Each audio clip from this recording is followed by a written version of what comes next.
প্রতিবাদে বীজপুর জুড়ে আজকে থানামোড় থেকে কাছে লিচু বাগান পর্যন্ত মহামিছিল, কি বলবেন? হালু শহর এবং কাছাপাড়া প্রত্যেক জনপ্রতিনিধিরা এখানে উপস্থিত রয়েছেন এবং কর্মীরাও রয়েছেন। দেখুন, গাড়ি ধরে কিছু হয় না এবং যেখানে মাননীয় মুখ্যমন্ত্রী মমতা বন্দ্যোপাধ্যায় রয়েছেন এবং আমাদের যুব আইকন অভিষেক বন্দ্যোপাধ্যায় রয়েছেন, এই সিবাইতে কিছু হবে না এবং যেভাবে বাংলার উন্নয়ন হচ্ছে, যেভাবে বাংলার মানুষ পরিষেবা পাচ্ছে, তাতে এটা করে কোনো লাভ হবে না। বরঞ্চ বাংলা মানুষ বুঝতে পারছে যে অরিজিনালি কাজটা কে করছে এবং 2014 থেকে আজকে 2023 কী পরিস্থিতি রয়েছে সবাই বুঝতে পারছে বাংলার উপর। তো এখন ইন্ডিয়া প্রমোশন হয়েছে এবং মানুষ আস্থা রাখছে ইন্ডিয়ার ওপরে। আশা করি 2024-এ মানুষ ঐক্যবদ্ধ হয়ে ইন্ডিয়ার একটা ভালো সুফল হবে, সেটার আমরা আশাবাদী। এবং যেখানে মমতা বন্দ্যোপাধ্যায় অভিষেক বন্দ্যোপাধ্যায় রয়েছে, সেই জায়গায় বাংলার মানুষের ভালো ছাড়া খারাপ নেই। গণতান্ত্রিক পদ্ধতিতে আমাদের সকলের অধিকার আছে।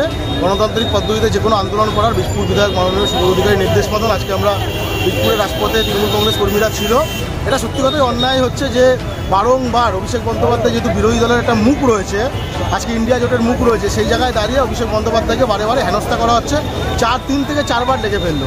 এটা আমরা আগেও দেখেছিলাম, যখনই লোকসভা আসবে, বিধানসভা আসবে, ইডি সিবিআইয়ের চাপ নরেন্দ্র মোদী আর অমিত শাহ বাড়াবে ওয়েস্ট বেঙ্গলের ওপর, সেই চাপই দেখতে পাচ্ছি আমরা।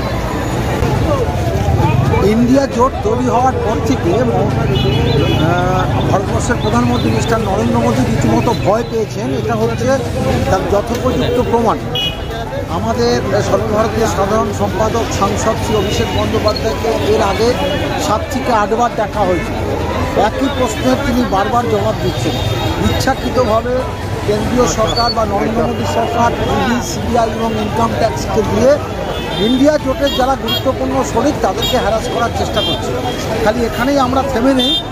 যেভাবে ভারতবর্ষের প্রত্যেক নিত্য প্রয়োজনীয় জিনিসের দাম বাড়ছে, তাদের বিরুদ্ধে আমাদের প্রতিবাদ। মণিপুরে যেভাবে গণতন্ত্রকে হত্যা করে মহিলাদেরকে খুন করা হচ্ছে, ধর্ষণ করা হচ্ছে, তার বিরুদ্ধে আমাদের আজকে এই প্রতিবাদ। খালি আমাদের এই বীজপুরে না, সারা বাংলা জুড়ে আমরা আজকে এই প্রতিবাদের পিছিয়ে যাচ্ছি।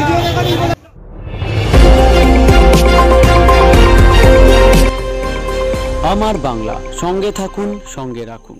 আমার বাংলা।